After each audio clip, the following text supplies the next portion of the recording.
Mis hermanos, Leonard Cohen, que fue un cantautor, poeta, escritor canadiense, dijo lo siguiente una vez. Dijo: el amor no tiene remedio, el amor no tiene cura, pero el amor es la cura de todos los males.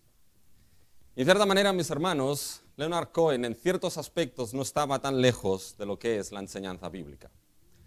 Porque el amor de nuestro Dios, el amor redentor desde antes de la fundación del mundo, fue la cura del peor mal que puede existir en el ser humano, que es precisamente su pecado, su ofensa a Dios, su crimen a Dios. Y el amor es algo vital, mis hermanos, en lo que es la vida cristiana. Vamos a ver, no puede entenderse lo que es una vida cristiana genuina sin un amor verdadero. Y eso es lo que Juan quiere empezar a enseñarles a sus oyentes en este texto que se ha leído de 1 de Juan, del capítulo 2, los versículos del 7 al 14. Y digo que empieza a enseñarles porque el tema del amor en la primera carta de Juan es un tema recurrente. Es un tema que va a ir apareciendo varias veces a lo largo de la carta, pero Juan lo va a ir ampliando y lo va a ir tomando desde diferentes perspectivas, desde diferentes caras.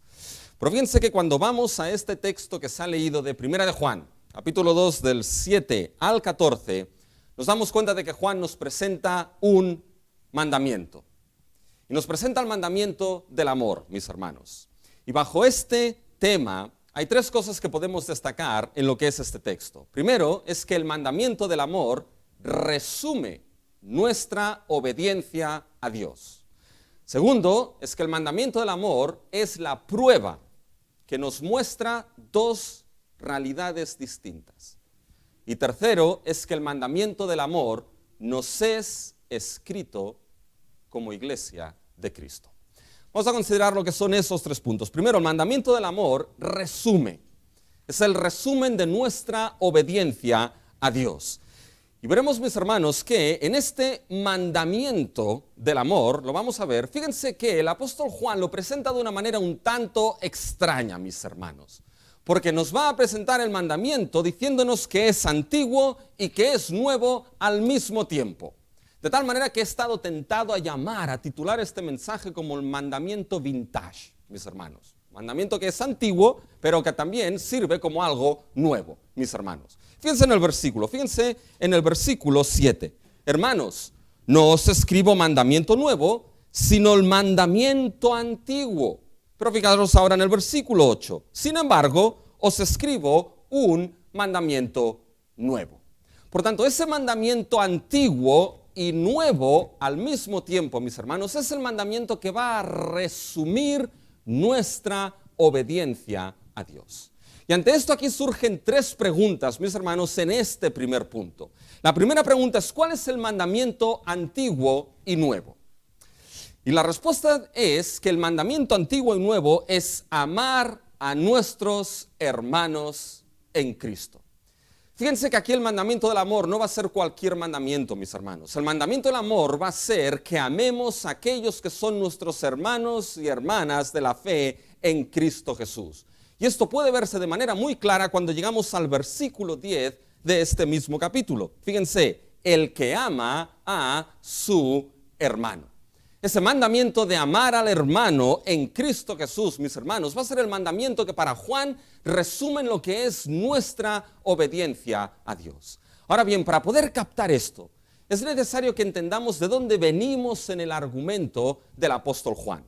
Porque si recuerdan, mis hermanos, hace 2 semanas hablamos de que el apóstol Juan nos mostraba de que la obediencia a los mandamientos de Dios era la evidencia de nuestro conocimiento genuino y verdadero a Dios. Fíjense en este capítulo, mis hermanos, capítulo 2, fíjense en el versículo 3. Dice: y en esto sabemos que nosotros le conocemos si guardamos sus mandamientos. ¿Se dan cuenta? Por tanto, la obediencia a los mandamientos de Dios, Juan nos decía que era la prueba, era la evidencia de que conocemos verdaderamente a Dios, pero no un conocimiento solamente intelectual, un conocimiento íntimo, un conocimiento salvífico, un conocimiento redentor. Es decir, esa vida eterna que es conocer al Padre y a quien Él ha enviado. Juan dice, la evidencia de este conocimiento verdadero y genuino es precisamente la obediencia a los mandamientos de Dios.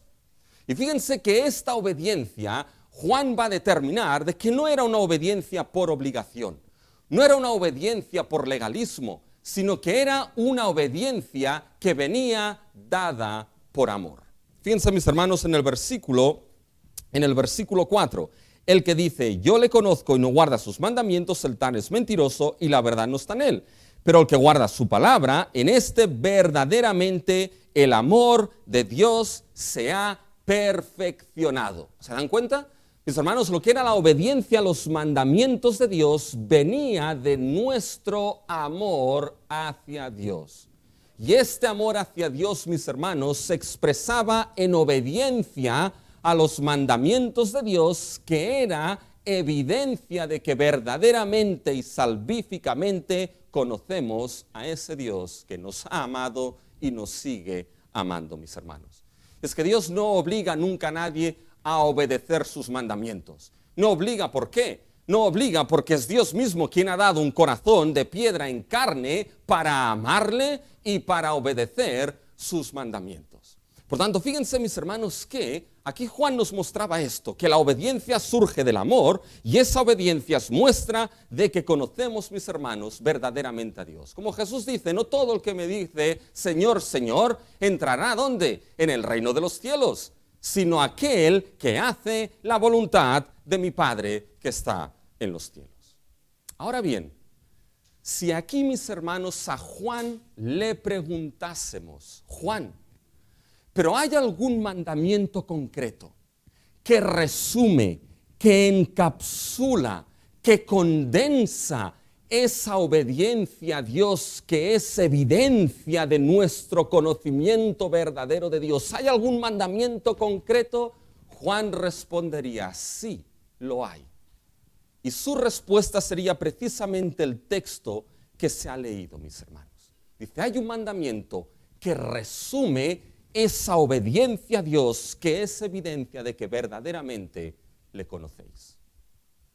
Fíjense cuando llegamos a nuestro texto. Fíjense en el versículo 7 y 8, mis hermanos. Estos versículos tienen palabras clave que nos unen esos versículos con el argumento previo de Juan. Y una de las palabras clave es la palabra mandamiento. Fíjense en los versículos 7 y 8 como 4 veces se repite lo que es la palabra mandamiento. Dice, hermanos, no os escribo mandamiento nuevo, sino el mandamiento antiguo que habéis tenido desde el principio. Este mandamiento antiguo es la palabra que habéis oído desde el principio, sin embargo os escribo un mandamiento nuevo. Fíjense, 4 veces lo repite y esa palabra es clave porque nos lo une con el tema de la obediencia y de conocer a Dios en los versículos del 3 hasta el 6. Ahora bien, hay algo que deben notar, mis hermanos. En los versículos del 3 al 6, siempre que Juan habla de la obediencia a los mandamientos de Dios como evidencia a conocerlo a Él, siempre ahí la palabra mandamientos es plural, mis hermanos. Fíjense, por ejemplo, el versículo 3. Y en esto sabemos que nosotros le conocemos si guardamos sus mandamientos. El que dice, yo le conozco y no guarda sus mandamientos, plural. Por tanto, en esos versículos, Juan está hablando de una obediencia general, mis hermanos, de una obediencia a lo que son los mandamientos de Dios a nivel general. Y es que en la obediencia a Dios, mis hermanos, no es una obediencia de puedo escoger unos y puedo dejar otros. Puedo escoger los que me gustan y me son más dulces y puedo dejar aquellos que me son más difíciles y más amargos. Es una obediencia a los mandamientos de Dios a nivel general. Pero, fíjense ahora, mis hermanos, cuando llegamos al versículo 7, la palabra mandamientos deja de ser plural y pasa a ser singular. Fíjense el versículo 7. Hermanos, no os escribo mandamiento uno nuevo, sino el mandamiento uno antiguo. ¿Se dan cuenta? De plural pasa a singular. ¿Y qué es lo que Juan está haciendo con esto, mis hermanos? Lo que Juan está haciendo es que ahora está resumiendo, encapsulando en un mandamiento concreto y específico lo que es la evidencia de obediencia y de conocimiento a Dios. Un mandamiento concreto y específico que resume esa obediencia que conoce a Dios. Y la pregunta aquí, ¿cuál es ese mandamiento? Y Juan dirá, bueno, pues ese mandamiento es el antiguo y el nuevo. Y nos quedamos tan liados, mis hermanos, como quizá fueron aquellos que lo escucharon. Antiguo y nuevo. Por lo tanto, tenemos que resolver un poquito esto para entender a qué mandamiento se está recibiendo Juan, a ese amar al prójimo. Fíjense, dice que primeramente no escribo uno nuevo, sino que es uno antiguo ya. Fíjense el versículo 7. Hermanos, no os escribo mandamiento nuevo, sino el mandamiento antiguo. Y Juan nos explica por qué es antiguo ese mandamiento. Nos lo dice. Hay dos frases que definen por qué el mandamiento es antiguo. Fíjense el versículo 7. No os escribo mandamiento nuevo, sino el mandamiento antiguo que habéis tenido desde el principio. Por lo tanto, Juan está diciendo, este mandamiento es antiguo porque ya lo habéis tenido. Ya lo habéis tenido desde el principio. Y esa palabra principio, mis hermanos, aquí es importante porque Juan ya la ha mencionado. Y posiblemente se está refiriendo de que esos oyentes, esos lectores, lo tuvieron desde el principio, desde el momento al que les fue testificado y les fue anunciado el Evangelio de Cristo Jesús. Fíjense, lo sabemos porque esa palabra principio Juan ya la ha usado. Fíjense en el capítulo 1, mis hermanos. Fíjense en el versículo 1. Lo que era desde el principio. Y eso que era desde el principio, Juan dirá, lo que hemos oído, lo que hemos visto con nuestros ojos, lo que hemos contemplado, lo que nuestras manos palparon tocante al verbo de vida. Dice, esto que era desde el principio, os hemos testificado y os hemos anunciado. Por tanto, el mandamiento es antiguo porque lo tenían ya desde el principio, desde el momento que les fue testificado el evangelio del verbo que vino y se hizo carne. Lo tenían desde el momento que les fue anunciado la palabra del evangelio de Cristo Jesús. Fíjense que Juan, mis hermanos, así lo explica. Fíjense si siguen leyendo el versículo 7. Este mandamiento que habéis tenido desde el principio, este mandamiento antiguo, fíjense con qué lo asocia ahora, es la palabra. Es la palabra que habéis oído desde el principio, mis hermanos. Por eso es antiguo, porque lo tuvieron desde el momento que el evangelio les fue anunciado. Es antiguo porque ese evangelio, ese mandamiento tomó forma desde el momento de la venida de Cristo Jesús a ese mundo. Es antiguo porque lo tuvieron desde el momento que salió de los labios de Cristo Jesús, mis hermanos, y les llegó a ellos en el anuncio, la predicación y el testimonio del evangelio de Cristo Jesús. Por eso es antiguo. Pero ahora viene Juan, dice, fíjense el versículo 8. Sin embargo, os escribo no un mandamiento, sino mandamiento nuevo. La idea de sin embargo aquí es mejor entenderlo como otra vez os escribo mandamiento nuevo. Por tanto, ahora ese antiguo se vuelve, mis hermanos, nuevo. ¿Y cómo lo encajamos esto? Fíjense, la idea de que Juan diga otra vez os escribo mandamiento nuevo, quiere decir que Juan ya lo ha escrito. Y saben, esa expresión de mandamiento nuevo, mis hermanos, aparece solamente 3 veces en el Nuevo Testamento. Y siempre aparece en las manos del apóstol Juan. Aparece aquí, pero ¿saben dónde primeramente aparece ese nuevo mandamiento, mis hermanos? Aparece en lo que es el Evangelio escrito por Juan. En el Evangelio escrito por Juan, en el capítulo 13, mis hermanos, y el versículo 34, cuando Jesús le dijo a sus discípulos, un mandamiento que nuevo os doy. ¿Cuál es ese mandamiento? Que os améis los unos a los otros. Y entonces Jesús les dice, como yo os he amado, que os améis también los unos a los otros. Ese es el nuevo mandamiento, mis hermanos. El nuevo mandamiento aquí es que haya amor entre hermanos. El nuevo mandamiento es que aquellos que son hermanos en Cristo Jesús se amen los unos a los otros. Fíjense cómo Juan, mis hermanos, condensa esto en la tercera mención del nuevo mandamiento en la segunda carta. Vayan a la segunda de Juan, el versículo 5.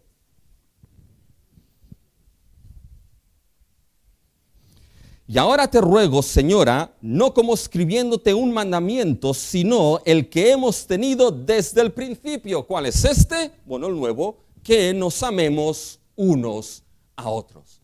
¿Se dan cuenta? ¿Por qué el mandamiento nuevo es antiguo y nuevo al mismo tiempo? ¿Por qué el mandamiento de amar al hermano? De armarse no, mis hermanos, no se armen, ¿ya? No se armen. Fíjense lo que hace una letra, ¿ya? De amarse los unos a los otros, mis hermanos, ¿por qué es antiguo y nuevo? Es antiguo porque desde el punto de vista, desde ese momento, mis hermanos, de esos creyentes a los que Juan escribe, Cristo ya hacía más de 30 años, mis hermanos, que había ascendido a la diestra del Padre. Por lo tanto, desde esa perspectiva era antiguo, pero seguía siendo el nuevo mandamiento, vigente para ellos desde el mismo día que ese mandamiento salió de los labios de Cristo Jesús: amaros los unos a los otros. Ese mandamiento, Juan dirá, este es el que resume vuestra obediencia a Dios. Y saben, es central, mis hermanos, es de gran importancia que Juan lo describa de esta manera, que lo describa como antiguo y como nuevo. ¿Saben por qué? Porque diciendo que es antiguo ese mandamiento, que algo que ya teníais, algo que ya habíais oído, mis hermanos, Juan les está diciendo, este mandamiento de amar al hermano en Cristo no es algo nuevo, no es algo que entra como novedad en vuestra fe, no es algo que entra como una novedad última del primer siglo en la fe cristiana. Ni mucho menos, esto es algo que ya lleva tiempo rondando en la historia de la salvación. Esto es algo que es antiguo y por tanto es parte, está engastado en lo que es la vida de aquellos que son hijos e hijas de Dios. No es nuevo, no es una novedad. Quizá había aquellos que acusaban a Juan y decían, es que esto es algo nuevo que se ha inventado. Y Juan dice, no, esto no es novedad para vosotros. Y esto antiguo es lo que resume vuestra obediencia a Dios hasta el punto, fíjense, que la misma Biblia dice que es precisamente ese amor al prójimo el que resume el cumplimiento mismo de la ley. Cuando Pablo escribió a los Gálatas, mis hermanos, ¿qué es lo que Pablo le dice a los Gálatas en el capítulo 5, versículo 14? Porque toda la ley, dice Juan, toda la ley en esta sola palabra se cumple: amarás a tu prójimo como a ti mismo. En esta palabra se resume y se cumple toda la ley. ¿Quieres cumplir la ley? Ama a tu prójimo. Cuando Pablo escribió a los romanos, una iglesia que tenía una congregación mayoritaria gentil y minoritaria judía y que tenían ahí sus problemas, sus rifirrafes, sus conflictos ahí, Pablo les escribe, mis hermanos, y lo hemos leído en nuestra lectura congregacional. Dicen, amar al prójimo se cumple toda la ley. No adulterarás, no codiciarás, esas cosas, adulterar, codiciar, levantar falso testimonio. ¿Qué es lo que hace esto? Esto daña al hermano. Cometes adulterio, daña a tu esposo, daña a tu esposa, daña al otro. Codicias, daña al hermano. Falso testimonio, daña al hermano. Y Pablo dirá, el amor no daña. Es como aquellos, mis hermanos, que a veces te hablan y te dicen unas cosas, quizá no tanto en las palabras, sino en el tono y en la actitud, mis hermanos. Y te dicen, no, es que te lo digo así porque te quiero. Digo, pues no me quieras tanto, ¿vale? No me quieras tanto, ¿ya? Pero el amor no daña. Y Pablo dice, toda la ley se cumple en amarás a tu prójimo como a ti mismo. ¿Se dan cuenta, mis hermanos? Lo que es el centro vital de lo que es la ley, mis hermanos, no es el legalismo, no es la obligación. El corazón de la ley misma, mis hermanos, se resume en una palabra preciosa y gloriosa. Se resume en la palabra amor. Y cuando le preguntaron a Cristo, ¿cuál es el primer y el segundo mandamiento? Cristo dijo, el primero es amarás a ¿quién? Amarás a tu Dios por encima de todas las cosas, con toda tu alma, con toda tu mente, con todas tus fuerzas. Y el segundo, ¿cuál es? Amarás a tu prójimo. De ese amor a Dios, mis hermanos, ¿qué surge? Nos lo dijo Juan. de ese amor a Dios por encima de todas las cosas, surge esa obediencia a nuestro Dios. Y si esa obediencia tiene que resumirse en otro mandamiento que refleja que conocemos a Dios, es en el segundo mandamiento, que es igual al primero: ama a tu prójimo. ¿Se dan cuenta? Por eso, mis hermanos, el amor al prójimo es el resumen de que obedecemos, de nuestra obediencia a Dios. En otras palabras, si no hay amor por el hermano, será entonces que no hay amor por Dios y no hay conocimiento verdadero y genuino del Dios verdadero, mis hermanos. Porque el amor hacia el prójimo, ¿saben qué? No se va a mostrar solamente con un conocimiento teológico de quién es Dios, sino con una teología práctica del amor de Dios, los unos para con los otros. Ese es el antiguo y nuevo mandamiento. Ahora, la segunda pregunta es: ¿en quién se expresa ese mandamiento? Y fíjense que se expresa en Cristo y en el creyente. Fíjense ahora en el versículo 8, mis hermanos. Sin embargo, os escribo un mandamiento nuevo, que es verdadero en Él y en vosotros. Paremos aquí, mis hermanos. Juan dice, dale con Pablo, hoy entre Pablo y entre que se armen, hermanos, por favor, que quede bien, no se armen, ¿vale? Ámense, pero no se armen los unos a los otros, ¿ya? Pero fíjense, mis hermanos, que aquí el nuevo mandamiento se expresa, dice que es verdadero en Él y en vosotros. Bien, hay varias cosas aquí. Primero, Juan está hablando de la expresión de ese amor hacia el hermano, de la manifestación.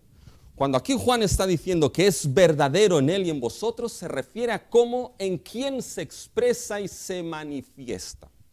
La idea sería que es manifiesta, verdaderamente se expresa, verdaderamente se manifiesta en Él y en vosotros.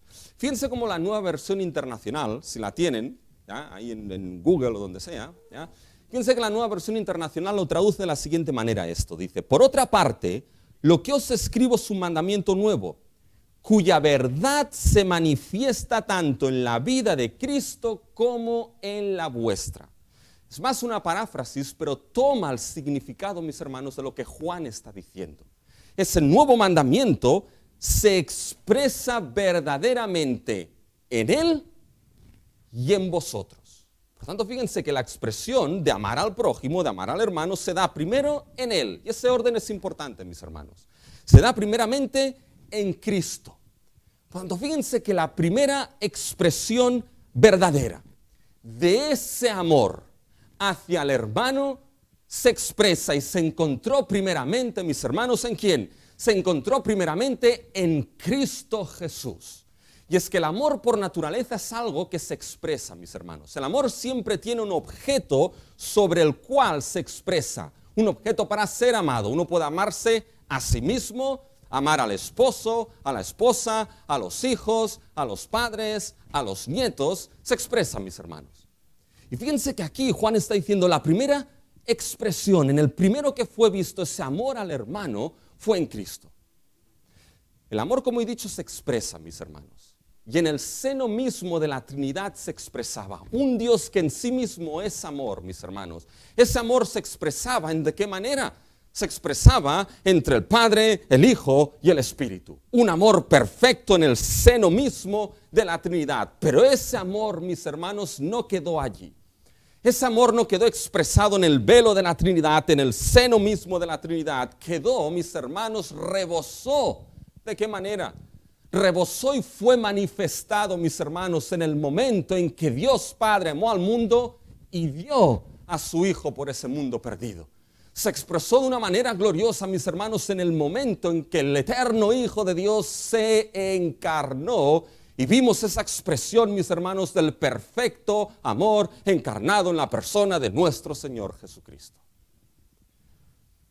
Y fíjense que como el Padre y el Hijo son uno, mis hermanos, lo que el Padre ama, el Hijo ama. La cuestión aquí es, bueno, pero ¿cómo se entiende de que en Cristo se expresa ese amor al hermano? ¿Dónde aparece esto en la Biblia? Y fíjense que aquí hay dos cosas importantes. La primera, hermanos, es que cuando aquí Juan está hablando amarás a tu hermano, está hablando de un amor muy específico. Está hablando de un amor por todo el mundo, no un amor general.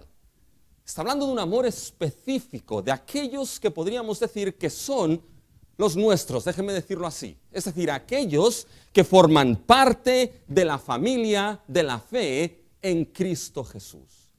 En ese sentido, mis hermanos, es que Cristo amó a los suyos. En Juan 13 se nos dijo que Cristo amó a aquellos que estaban en el mundo, amó a los suyos que estaban en el mundo y los amó ¿de qué manera? Los amó hasta el fin, hasta dar su vida por aquellos que eran los suyos. Y hay una instancia en la Biblia, mis hermanos, que es preciosa, que es que ese que dio su vida y en quien somos santificados, Él no se avergüenza de llamarnos hermanos. Fíjense, mis hermanos, en Hebreos 2, versículo 11. Dice, porque el que santifica y los que son santificados de uno son todos, por lo cual no se avergüenza de llamarlos, ¿qué dice el texto? De llamarlos hermanos. ¿Han escuchado, mis hermanos, lo que aquí está diciendo el autor de Hebreos? Aquel, mis hermanos, que fue perfeccionado a través de los sufrimientos de la muerte, Cristo Jesús. Aquel que participó de sangre y carne como nosotros, mis hermanos. Aquel que vertió su sangre en aquella cruz para perdonar los pecados de los suyos, para limpiar los pecados de los suyos, mis hermanos. Aquel que fue tentado como nosotros, pero sin pecado, mis hermanos. Aquel que en aquella cruz sufrió la mayor humillación que pueda haber en este mundo, mis hermanos, lo hizo por aquellos que Él mismo en su palabra dice que no se avergüenza de llamarlos hermanos. ¿Cómo amó Cristo a los suyos, mis hermanos? Como ese himno que nos dice, oh, qué amor, qué inmenso amor reveló mi Salvador. La maldad que hice yo al suplicio le llevó. Ahora a ti mi todo doy, cuerpo y alma tuyo soy. Mientras permanezca aquí, hazme siempre fiel a ti. Sí, por mí fue que Jesús murió por mí en la vergonzosa cruz. Y ese amor, mis hermanos, se expresó de una manera sublime en aquel que amó a los suyos, que no se avergüenza de llamarlos hermanos. Es que no vas a encontrar un amor tan verdadero, un amor tan perfecto, un amor tan sublime, si no es en la persona y la obra de Cristo Jesús. No lo vas a encontrar en tus padres, no lo vas a encontrar en tu esposo, no lo vas a encontrar en tu esposa, no lo vas a encontrar en tus hijos. El amor sublime, perfecto, glorioso, mis hermanos, se encuentra en la persona de nuestro Señor Jesucristo y en su obra de amor por aquellos que el Padre amó siendo pecadores. Y cuando te acercas a Cristo y te acercas por la gracia de Dios con arrepentimiento y te acercas con fe a Él, sabiendo los crímenes y pecados y tropiezos de tu vida, pero te acercas a Él, no te encuentras un dedo acusador. ¿Sabes qué te encuentras? Te encuentras la pura, gloriosa y verdadera expresión del amor de Dios en Cristo Jesús. Ese amor que te dice, sé quién eres, pero en Cristo te perdono. En Cristo te acepto, en Cristo te adopto como mi hijo y mi hija. Glorioso amor, el que se expresó en Cristo. No endurezcas tu corazón frente a ese amor, porque en ese amor que se expresó en Él, fíjense, se expresa también, dice, en vosotros. Y ese orden es esencial, mis hermanos. Primero se expresó en Cristo. Y de esa expresión del amor a los suyos en Cristo, mis hermanos, es que fluye por gracia el que entonces podamos amarnos los unos a los otros como ese amor se expresó en Cristo Jesús. Esa es la versión de Juan 13:34. Como Él nos amó. Esto es porque es nuevo. Antes en la historia de la salvación no se había dado. Como Él nos amó. De esta manera, así amémonos los unos a los otros. ¿Piensan que es difícil esto, mis hermanos? Por eso nuestro lema es, Dios nos ama Y nosotros hacemos lo posible, mis hermanos. Pero lo que nos muestra aquí, mis hermanos, es que ese amor al hermano es primeramente, ¿saben lo que es? Es primeramente el fruto, mis hermanos.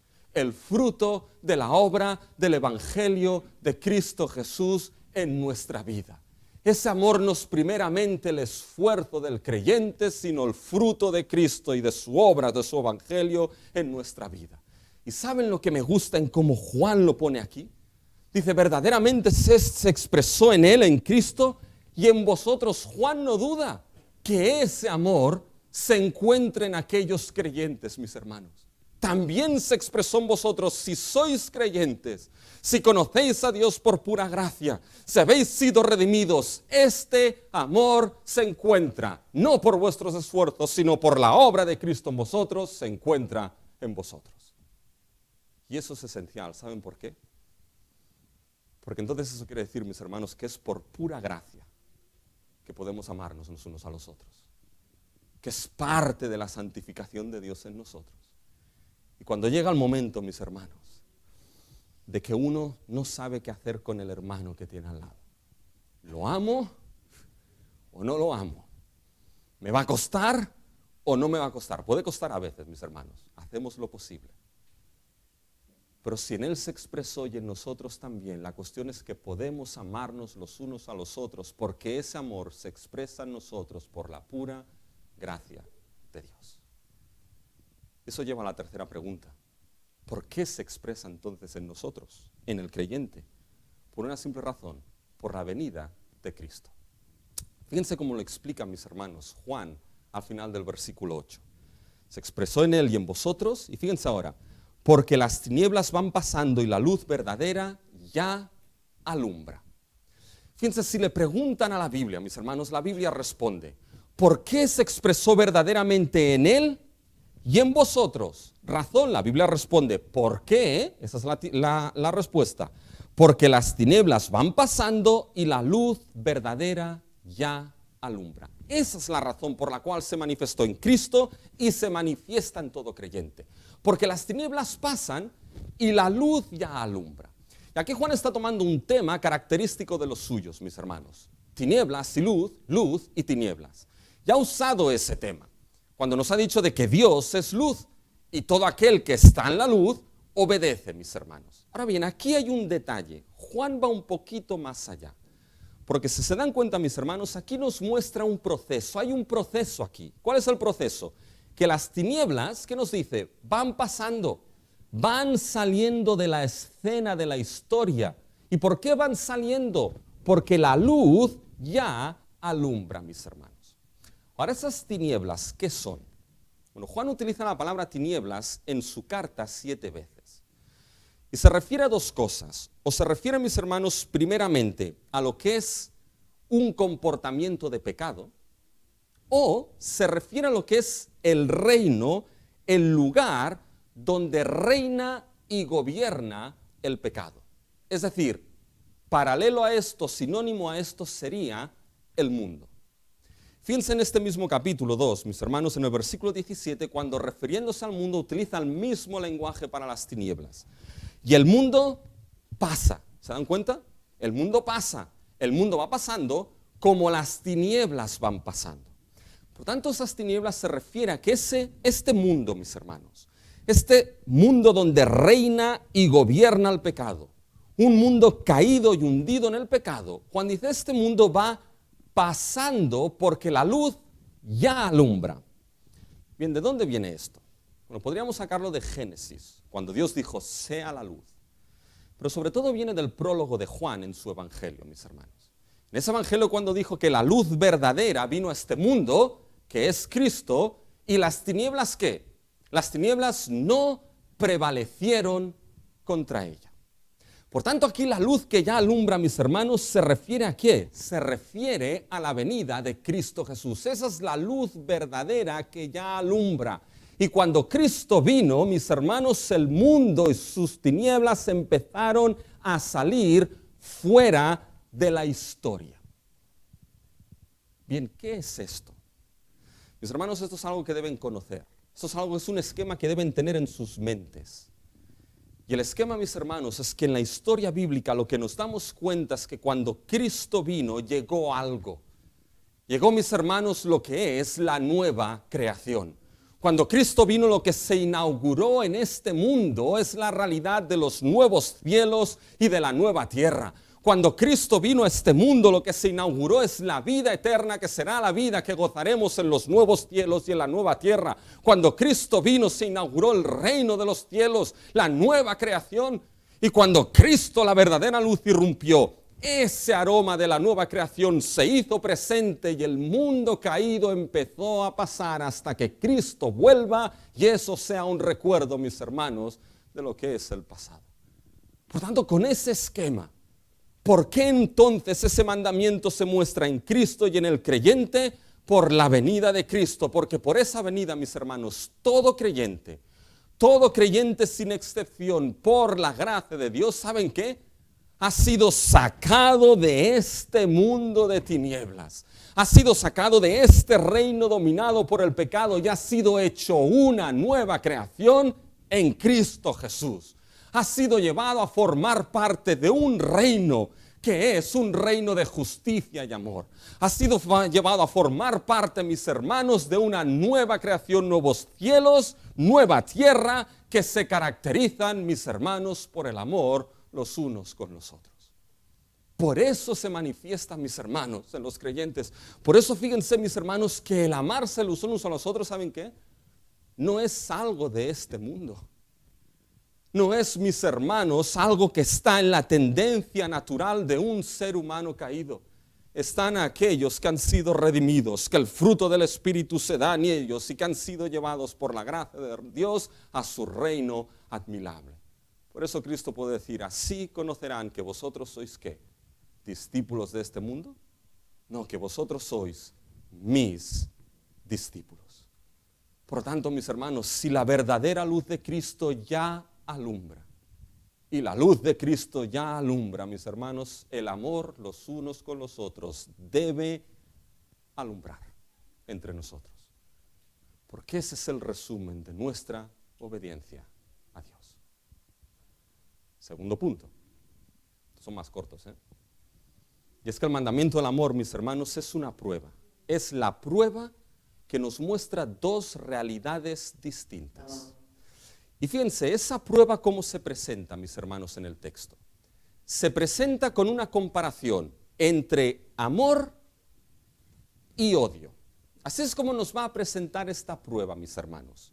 ¿Cómo nos va a presentar que el mandamiento del amar al prójimo es una prueba de dos realidades distintas? Lo hará comparando amor y odio. Y aquí salen dos cosas importantes que la Biblia nos dice. La primera es que el amor y odio evidencian dos realidades espirituales. Fíjense, esos son los versículos del 9 al 11, mis hermanos. El amor y odio nos van a mostrar que son incompatibles el uno con el otro, porque muestran dos realidades espirituales totalmente distintas. Y fíjense que ahora aquí, siguiendo su patrón de prueba, Juan nos va a comparar uno que dice una cosa, pero hace otra. Fíjense que fíjense en el versículo 9, el que dice que está en la luz. Esto ya es la tercera vez que lo usa ya Juan. Si decimos que tenemos comunión con Dios, ¿ya? Si alguien dice que conocemos a Dios, y ahora muestra la prueba en ese amor, el que dice que está en la luz. ¿A qué se hace referencia esto? Es decir, lo que hemos visto en el versículo 8, el que dice que está en Cristo.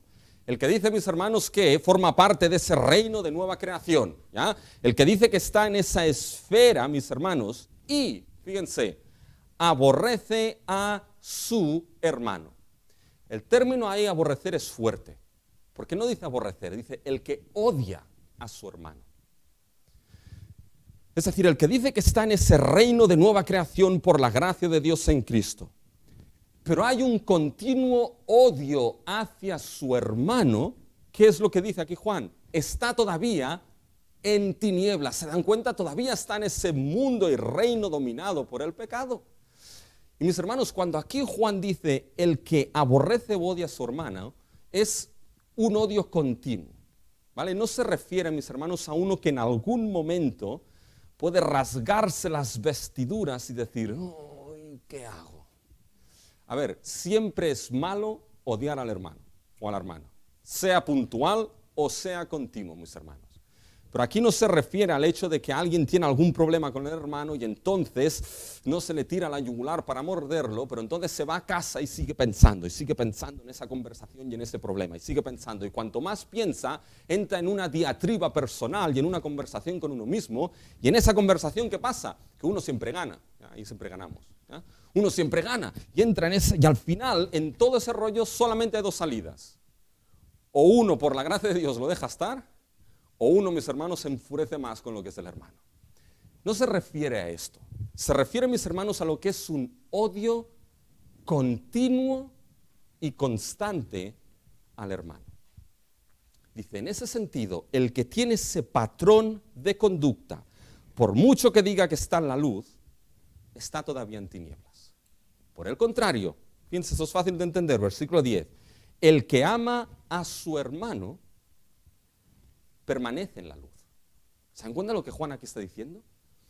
El que ama, obedece ese mandamiento de amar al hermano, demuestra que su realidad espiritual en la cual se encuentra es permanecer, estar en la luz, es decir, estar en quién, en Cristo, y en esa realidad de haber sido hecho nuevo en el reino de Cristo Jesús. Por tanto, fíjense cómo amor y odio muestran dos realidades espirituales bien distintas y opuestas. Mis hermanos, el odio es una realidad espiritual de un mundo caído. El odio, mis hermanos, es una realidad espiritual de un mundo que está hundido en pecado, mis hermanos. Es una realidad espiritual que muestra no solamente un mundo caído, sino unos corazones que todavía son de piedra y que no han sido tocados por la gracia y por la luz de Cristo Jesús. Mientras que el amor hacia el hermano, por ser algo, mis hermanos, que se produce por gracia y fruto, demuestra, mis hermanos, que uno no está en estas tinieblas, sino en la luz admirable de nuestro Señor Jesucristo. Por tanto, ¿qué es lo que nos muestra esto? Que todo cristiano, mis hermanos, la conducta apropiada de aquellos que estamos en Cristo solamente puede ser una. La conducta apropiada nunca puede ser un continuo odio al hermano, haya pasado lo que haya pasado, sino un continuo amor hacia aquellos que Cristo ha puesto a nuestro lado como nuestros hermanos y hermanas. ¿Saben qué, mis hermanos? Oro para que haya algo que no suceda en las iglesias. Y estoy pensando cómo esta crisis terrible de Ucrania y Rusia puede afectar a las iglesias, mis hermanos. Porque hay hermanos, por la gracia de Dios, que son de Ucrania, y hay hermanos, por la gracia de Dios, que son de Rusia. Y lo que une esta identidad es Cristo Jesús. Y lo que está sucediendo nunca puede afectar, ni tendrá que afectar ese amor hacia el hermano, sea de donde sea, venga de donde venga. El patrón de conducta de aquellos que permanecemos en la luz nunca puede ser el odio continuo a los hermanos, y sí siempre el amor a los hermanos. Porque esto muestra que el amor y odio evidencian no solamente esas dos realidades espirituales, sino dos patrones de conducta bien distintos. Fíjense, mis hermanos, para concluir, antes de concluir este segundo punto, fíjense en el versículo 10. El que ama al hermano permanece en la luz, y se dice algo más. Y en él no hay tropiezo. Es decir, aquí, mis hermanos, lo que Juan empieza a tomar es la idea de andar en la luz y por lo tanto no tropezar. Es como aquel que se levanta por la noche, mis hermanos, y está todo oscuro por la noche. Y entonces, en lugar de empezar a encender luces, ¿qué es lo que hace? Enciende la luz del móvil. Y entonces camina a la luz y permanece en la luz de su móvil. ¿Para qué? Para que sea descubierto lo que hay en la oscuridad y por lo tanto tenga menos números para tropezar y caer. Cuando dice, bueno, el que ama al hermano permanece en la luz y no hay tropiezo en él. Pero, fíjense en el versículo 11, pero el que aborrece a su hermano está en tinieblas. Ahora fíjense, la idea de andar aquí es la idea de vivir, cómo anda, cómo vive. Y anda en tinieblas y no sabe a dónde va porque las tinieblas le han cegado los ojos, mis hermanos. Es la idea aquí que el que anda en tinieblas no sabe qué, no sabe dónde poner el pie. Y vuelvo a lo mismo, si se despiertan por la noche, mis hermanos, enciendan lo que es la luz, especialmente si tienen niños pequeños, porque dejan todas las cosas por ahí y pisar, mis hermanos, una piececita de juguete descalzo, duele. Por tanto, uno que va en tinieblas no sabe bien dónde pone los pies, mis hermanos, y tiene más números de ¿qué? De tropezar y caer. Bueno, ¿qué está diciendo aquí Juan con esa imagen que es fácil de entender? Fíjense que aquí debemos pararnos un poco en la palabra tropiezo, porque la palabra aquí tropiezo es la palabra escándalo. Dice, aquel que permanece en la luz, no hay tropiezo, no hay escándalo en él. Esa palabra es importante, porque se utiliza 15 veces en el Nuevo Testamento. Y siempre se utiliza ese tropiezo con referencia a dañar a alguien. Pero dentro de este daño, mis hermanos, se utiliza de diferentes maneras. Puede ser que se causa tropiezo y uno cae en pecado o hace caer a otro en pecado. Esa es una manera en cómo se usa. Se usa a veces un tropiezo en relación a la persona de Jesús o la obra de Jesús. Los judíos tropezaron contra la idea de que Jesús era el Mesías, el cual murió en la cruz. A veces se utiliza el tropiezo para referirse a tropezar en relación a creer y aceptar el Evangelio. Algunas veces se utiliza tropiezos doctrinales. Y la última, mis hermanos, es que se utiliza muchas veces como un tropiezo desde el punto de vista escatológico. ¿Qué quiero decir con esto? Está generalmente cuando se usa así dentro del contexto del reino de los cielos. Que alguien tropiece o haga tropezar a alguien y la caída sea tan fatal y final que no entre en el reino de los cielos. Fíjense que de este uso, mis hermanos, de la palabra escándalo, tropiezo, dentro del contexto hay dos que encuadran. El primero, mis hermanos, es la caída en pecado. Cuando aquí Juan está diciendo el que ama a su hermano permanece en la luz y en él no hay tropiezo, lo que está diciendo es que en él no hay ese patrón de pecado en su vida. Mientras que aquel que no ama sino que odia, mis hermanos, tropieza en ese pecado. Por lo tanto, fíjense que hay una lección básica, mis hermanos, que debe entenderse. No amar al hermano es un pecado, mis hermanos. No amar al hermano es tropezar y caer en pecado. Y gloria a Dios, mis hermanos, de que la sangre de nuestro Señor Jesucristo perdona todo tropiezo y todo pecado. Pero eso es una idea que se desvía de aquí. Pero hay otra idea, mis hermanos, que es más profunda. Y es que fíjense que hemos hablado de que las tinieblas pasan, pero la luz ya alumbra. Es esa idea, mis hermanos, de que por la venida de Cristo este mundo va pasando y el mundo venidero llegará un día que será una realidad plena. Por tanto, aquí, mis hermanos, el tropiezo no solamente es la idea de caer en pecado. El tropiezo, mis hermanos, tiene la connotación de que ese patrón de conducta en la vida de uno puede llevar al tropiezo final y último de que uno no entre en el reino de gloria y en el reino de los cielos. ¿Por qué? Porque aquel cuyo patrón de conducta es odiar a su hermano, ese es su patrón de conducta, demuestra que no está en la luz, sino que todavía está en tinieblas. Y por lo tanto no pertenece al reino de los cielos. Y eso puede llevar al tropiezo y a la caída última. ¿Saben qué? Hubieron dos hermanos en la Biblia que muestran precisamente, mis hermanos, ese patrón. Y Juan lo dirá más adelante, así que no lo voy a explicar mucho. Pero esos dos hermanos fueron Caín y Abel. Y esos dos hermanos, hubo uno que aborreció y odió tanto a su hermano, que la manifestación del odio máximo a su hermano fue acabar con la vida de su hermano. Y Juan nos va a decir, este demostró que pertenece al diablo. Fíjense en Juan 3, solamente se lo voy a leer, versículos del 11 en adelante. Porque este es el mensaje que habéis oído desde el principio, que nos amemos unos a otros, no como Caín, que era del maligno y mató a su hermano. ¿Y por qué causa le mató? Porque sus obras eran malas y las de su hermano justas. Hermanos míos, no os extrañéis, el mundo os aborrece. ¿Por qué mató Caín a su hermano? porque era del maligno. Y fíjense, mis hermanos, que con esto, el mandamiento de amar al hermano, fíjense que tiene entonces connotaciones importantes. Somos capaces, cuando lo vemos así, de entender, mis hermanos, la profunda importancia y la profunda seriedad de lo que implica amarnos los unos a los otros. El amarnos los unos a los otros, saben que no es un lema del cristianismo, sino que es la vida cristiana en sí misma, mis hermanos.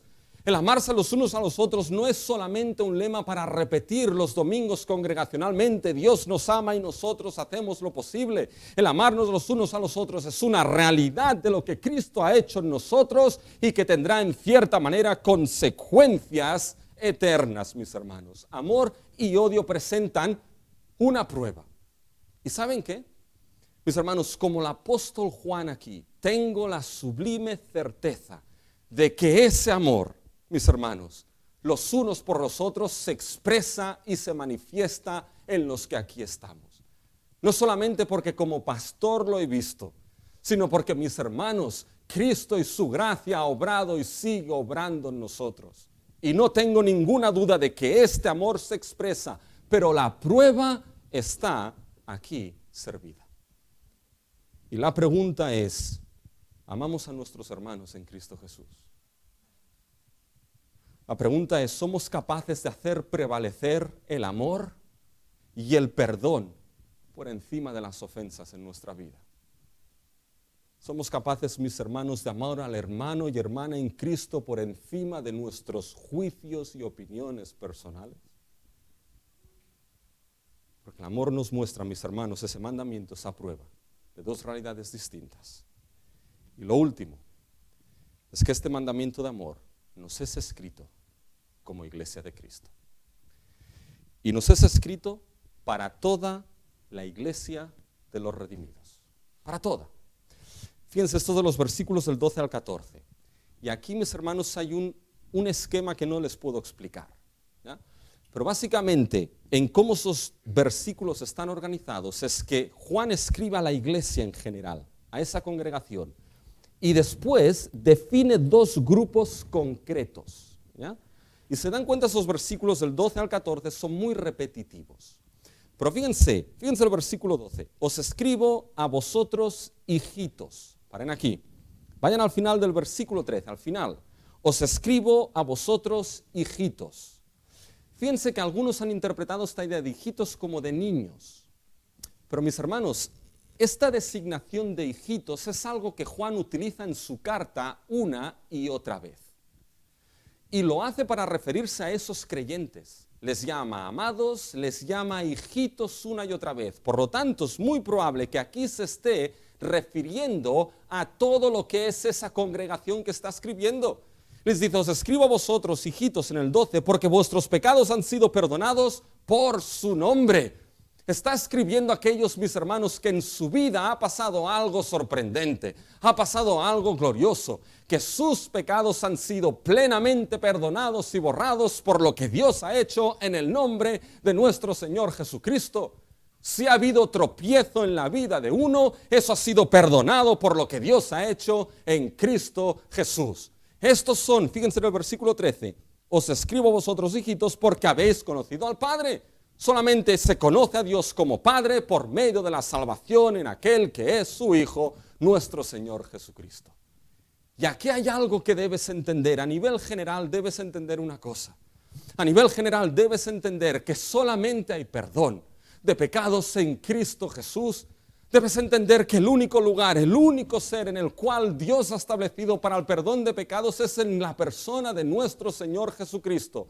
No importa lo grande que sea el tropiezo, los tropiezos en tu vida. No importa lo profundos que sean.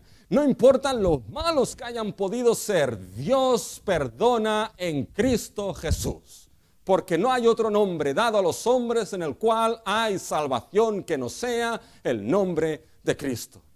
Por lo tanto, repito, no endurezcas tu corazón frente al mensaje del Evangelio cuando uno escucha que en Cristo Jesús los pecados son perdonados. Por su gracia acuden a arrepentimiento y fe. Pero saben, a nivel específico, si se dirige a la iglesia, mis hermanos, ese mandamiento de amarse los unos a los otros es para nosotros. Es para su iglesia. Y mis hermanos, eso implica que es nuestro privilegio. Amar al hermano es un privilegio. Pero también, mis hermanos, es nuestra responsabilidad. Hermanos, si nuestros tropiezos, si mis tropiezos, si los tuyos, han sido perdonados todos ellos en Cristo Jesús, no te ofrecemos, mis hermanos, otra vez, no amándonos los unos a los otros. Eso es escrito a toda la iglesia y eso es escrito a todo miembro sin distinción. Fíjense, y con esto termino. Hay dos grupos más, los padres y los jóvenes. Y aquí no tengo tiempo de explicarlo, mis hermanos, pero los padres se refieren a aquellos cristianos adultos, maduros. Ya digo, no tengo tiempo de explicarlo porque hay otros textos que sustentan esto. Pero fíjense que a los que escribo vosotros padres porque conocéis al que es desde el principio. Y lo repite en el 14, os escribo a vosotros padres porque habéis conocido al que es desde el principio. Son esos cristianos maduros, mis hermanos, que cuando uno madura en la fe, tiene que madurar ¿en qué? Bueno, muchas cosas, ¿ya? Pero tiene que madurar, mis hermanos, en sabiduría, en humildad, en mansedumbre, y tiene que madurar, mis hermanos, en amor. Y aquellos cristianos maduros no pueden pensar y decir, bueno, ¿sabes qué? Esto es para los jóvenes. Nosotros ya somos muy mayores ya para estas cosas. No. Eres un cristiano adulto. A ti te escribo, dice Juan, ama a tu hermano. Y jóvenes, aquí se refiere a aquellos cristianos que quizá no son tan maduros, son más jóvenes. Dice, a vosotros también os escribo, jóvenes. Fíjense lo que les dice a los jóvenes. Os escribo a vosotros jóvenes en el 13, porque habéis vencido al maligno. Y lo repite en el versículo 14. Os escribo a vosotros jóvenes porque sois fuertes y la palabra de Dios permanece en vosotros y habéis vencido al maligno. Os escribo a vosotros porque habéis vencido al maligno. Han vencido al maligno y después dirá, han vencido al mundo. Mis hermanos, han vencido a este mundo que sus valores son contrarios al evangelio de Cristo Jesús. ¿Por qué lo han vencido? Bueno, dice, porque son fuertes, mis hermanos. Los jóvenes tienen algo que ya los que no somos tan jóvenes no tenemos, ¿ya? Llegas a los 40 y no sabes por qué hay una energía que se pierde. Y por mucho que te enchufes, la batería ya no carga igual. Ya no carga igual, mis hermanos, ¿ya? Pero los jóvenes en cierta manera son fuertes, pero han vencido al mundo no solamente por su fortaleza, sino escuchar bien, jóvenes. Escucha bien, iglesia, escucha lo que Juan dice aquí. Dice, porque sois fuertes y la palabra de Dios permanece en vosotros y habéis vencido al maligno. La primera palabra que permanece, jóvenes, y que debe permanecer en vosotros es ese mandamiento de Juan 3:23. En este es el mandamiento, que creamos en el nombre de su Hijo Jesucristo y nos amemos unos a otros como Él nos ha mandado. Si habéis vencido al mundo, la palabra que permanece es por lo habéis vencido porque habéis creído en aquel que en su muerte y resurrección venció a este mundo y tiene la victoria. La única manera de vencer el mundo es haber sido nacido de nuevo en Cristo Jesús. Y hermanos, oren. Nuestros jóvenes, por la gracia de Dios, están ahí. Pero tenemos niños que suben. Oren que su corazón sea transformado de piedra en carne. Oren para que venzan al mundo, mis hermanos, porque solamente Dios puede hacer esto en ellos. Y jóvenes e iglesia, la palabra permanece. Joven, no te apartes de esa palabra. Medita, estudia, profundiza, porque será lo único que te guardará en este mundo. ¿Qué es lo que muestra aquí Juan? Que esto es para toda la iglesia sin distinción alguna. Hermano, ¿eres creyente ya en años en la fe? ¿Sí? Ama a tu hermano. ¿Eres joven? Ama a tu hermano y hermana en Cristo. Somos la iglesia redimida de Cristo Jesús. Amémonos los unos a los otros por la gracia de Dios.